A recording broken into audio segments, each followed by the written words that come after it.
Salut tout le monde, ça y est, j'ai trouvé le temps de tourner cette vidéo. Donc si on est ici aujourd'hui, c'est pour faire un petit récap de mon ressenti et de comment j'ai vécu Equita-Lyon.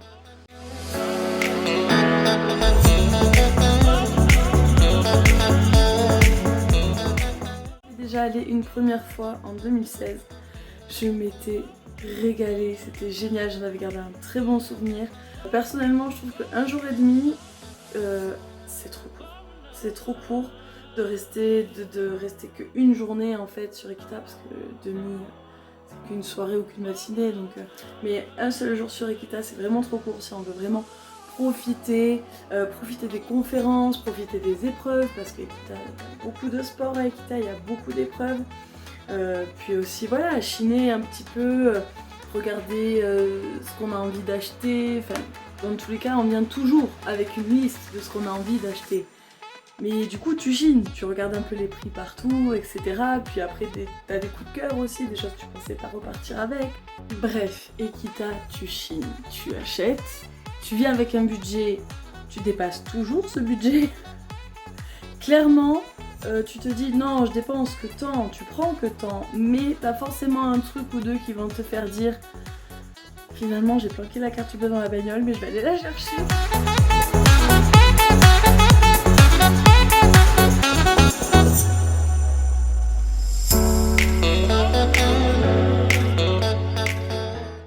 Equita-Lyon, j'y étais déjà allée en 2016 et j'avais simplement kiffé ce salon. Pas seulement pour le fait que tu es tenté d'acheter beaucoup de choses, clairement, mais tout le côté sport, l'ambiance, enfin... Non, c'est un tout, c'est juste génial. Vivre en tant que passionné d'équitation, faire Equita-Lyon au moins une fois dans sa vie, j'ai envie de dire, c'est le bonheur de pouvoir y retourner encore plus. La chance, j'avoue, c'est que je suis à 3h30 de route, donc ça commence à faire un peu, mais ça se fait. Donc j'ai pu y retourner cette année. Voilà. Je voulais y monter à la base le vendredi avec les copines, ça n'a pas pu se faire. Mais bon, à 6h, je suis du coup partie de chez moi, j'ai pris la route, j'ai pas fait d'excès de vitesse, j'étais soft quand même, mais j'ai tracé d'un trait, j'ai pas fait de pause pipi, que dalle, je suis montée d'un trait. Dans ma tête c'était vite, Lyon, les filles elles y sont, je vais les rejoindre. Du coup j'ai pas pu voir au final le Grand Prix freestyle de dressage, qui est ma discipline, j'aime tellement cette discipline. J'ai toujours vu cette épreuve à la télé, etc. C'était la deuxième fois que je montais au salon, malheureusement c'est la deuxième fois que je passe encore à côté de cette épreuve-là.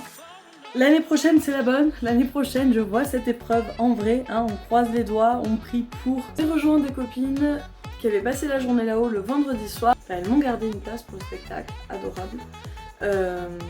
Sauf que dans le timing, le spectacle commençait vers 10h, 10h15, moi je partais à 6h30 de chez moi. Puis il y avait quand même, voilà, il y avait du monde sur la route, c'est un vendredi soir et tout.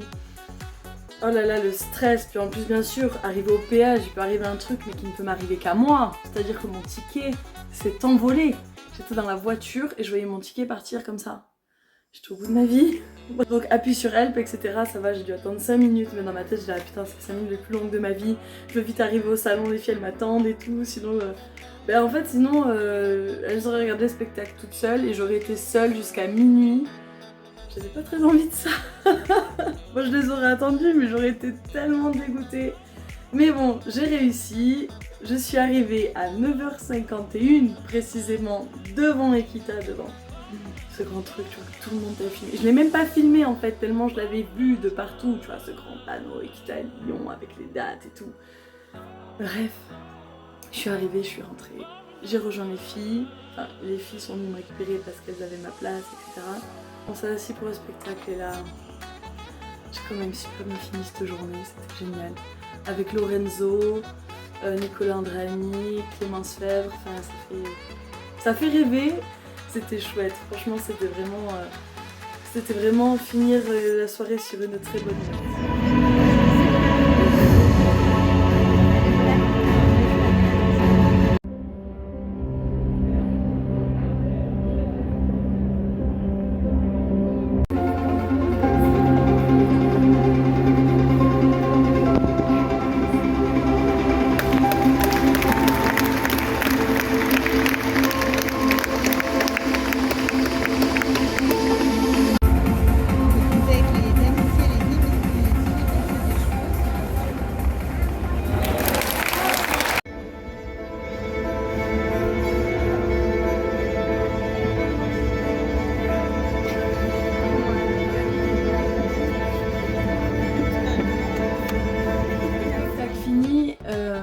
avait pris un hôtel à 10 minutes à peu près d'Eurexpo.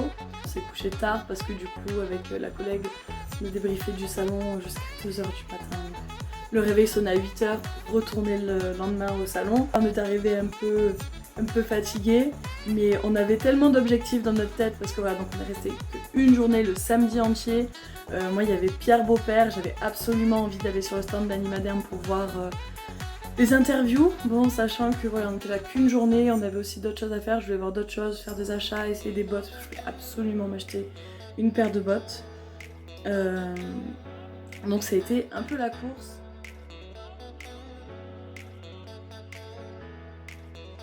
En premier, on va parler des achats. Donc comme je disais, moi je suis arrivée avec Ita, j'avais ma petite liste. Il me faut ça, il me faut ça, il me faut ça. Je veux trouver ça, ça, ça. En 2016, quand j'étais montée, je m'étais acheté une paire de bottes, mais j'en étais super fan. Je les ai gardées jusque là d'ailleurs, elles sont toujours en bon état. Elles sont pas abîmées. Bon, elles commencent un peu à en tenir, hein, comme toute paire de bottes qui commence à avoir 6 ans et qui servent. Hein. Mon budget c'était pour acheter des bottes. Parce que j'étais contente des bottes de la fois dernière. Et puis il y a aussi surtout le fait de pouvoir les essayer, de pouvoir essayer le mollet, le pied, enfin tout en fait, de pouvoir vraiment les essayer et trouver la paire qui nous correspond vraiment. Ça c'est un truc que j'avais adoré en 2016 et je m'étais toujours dit racheter des bottes. Je montrais à Equita à Lyon et je rachèterais mes bottes à Equita à Lyon, il n'y a pas le choix. Ma collègue qui était avec moi, elle avait le même objectif, c'était de trouver des bottes, donc on a fait un peu le tour de tous les stands de bottes. Alors comme elle était là la veille, en plus elle m'a dit viens voir, j'en ai vu là, j'en ai vu là, j'en ai vu là. Donc déjà on a gagné du temps sur ça. On a regardé les paires qui nous plaisaient pour demander à les essayer. Bon, on a fait ça un peu voilà, sur tous les stands, on a essayé jusqu'à choisir trouver la paire de bottes qui nous correspondait. Et une fois qu'on avait trouvé nos bottes en fait, ben, on a pris plus cool le reste. C'était vraiment le truc, l'achat important du salon. Après, tranquille.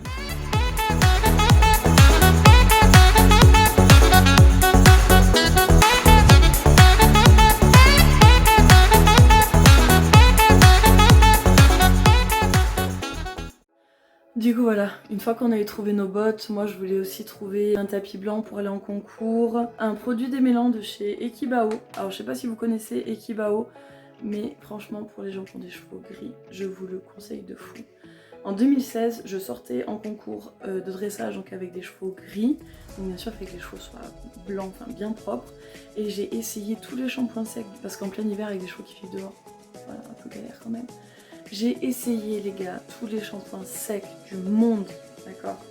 Et donc au salon du cheval, encore une fois, je suis tombée sur Ekibao qui proposait un shampoing sec violet. J'ai dit bon mais j'en suis plus à mon shampoing sec prêt, je vais essayer. Donc je l'ai pris, j'ai essayé, non j'ai jamais trouvé mieux les gars, j'ai jamais trouvé mieux. Là j'ai vu qu'ils y étaient encore cette année et du coup j'en ai parlé à une copine en fait qui a aussi une ponette grise qui sort en CSO qui a une ponette grise. Et je lui ai dit vas-y je te prends le produit et essaye-le parce que tu verras, elle est tout le temps en train de galérer pour enlever des taches sur sa jument. J'ai dit tu verras ce produit, il est simplement magique. Et moi j'en ai profité du coup pour me prendre un démêlant pour moi parce que j'étais arrivée au bout de l'autre et étant déjà fan en fait du shampoing sec, j'ai dit je vais essayer le démêlant. En plus il sent super bon. Je vous ferai un petit retour quand je l'aurai utilisé, mais je pense que je vais pas être déçue. J'ai aussi trouvé une impaire 0 g parce qu'en ce moment dans le sud il fait juste super chaud, mais quand il pleut c'est pas top, surtout si on veut tondre les chevaux. Moi il transpire beaucoup parce qu'il a mis son poil de nounours, du coup qui dit poil de nounours dit que le moindre effort il a chaud. Bref c'est galère, là les températures en plus un coup il fait 10, un coup on sait pas trop, et j'avais que une 150 g et une 300 g. J'ai dit Equita c'est l'occasion, chez Pad, en plus au niveau des bonnes affaires, franchement j'ai trouvé une 0 g pour 55 €, j'en étais super contente.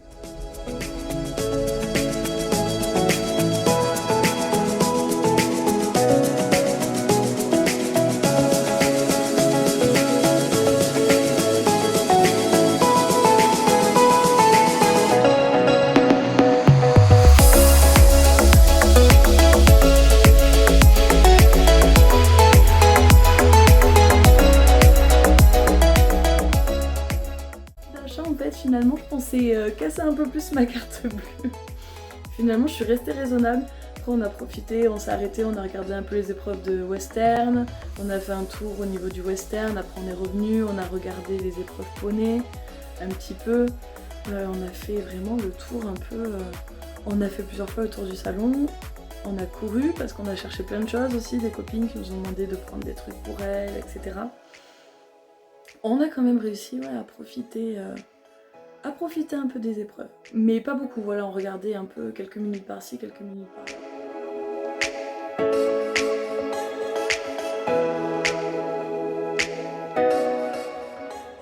Non, et puis les gars, Pierre Beaupère. J'ai rencontré Pierre Beaupère. Je sais pas si vous connaissez ce monsieur, mais je l'admire tellement. Il était sur le stand d'Animaderm. On est arrivé vers 10h en fait, les interviews n'avaient pas commencé, il était déjà là. J'osais pas, parce que je suis quand même de nature très timide. Au début, j'osais pas aller vers lui. Finalement, j'ai pris mon courage à deux mains et je suis allée vers lui. Donc je me suis présentée, voilà, j'ai dit que je l'admirais énormément, on a discuté un petit peu. Et c'était juste... c'était un petit moment comme ça, mais c'était génial parce que c'est un monsieur vraiment adorable, c'est quelqu'un de très avenant et c'était génial. Si vous le connaissez pas, franchement, pour les passionnés d'équitation, tout le monde qui aime les chevaux, je vous invite vraiment à suivre, à aller voir sur YouTube ce qu'il fait. Donc c'est Pierre Beaupère, le projet Évolution. En gros, il s'est dit un jour, il avait envie de réaliser ses rêves avec ses chevaux, ses rêves équestres qu'il n'avait jamais trop réalisés, qu'il repoussait toujours à plus tard. Et en fait, un jour, il a décidé de les réaliser et de partager ça avec nous tous via du coup le projet Évolution, où il est allé voir des personnes comme Walter Badet, comme Véronique Bartin, Bernard Saxé, etc.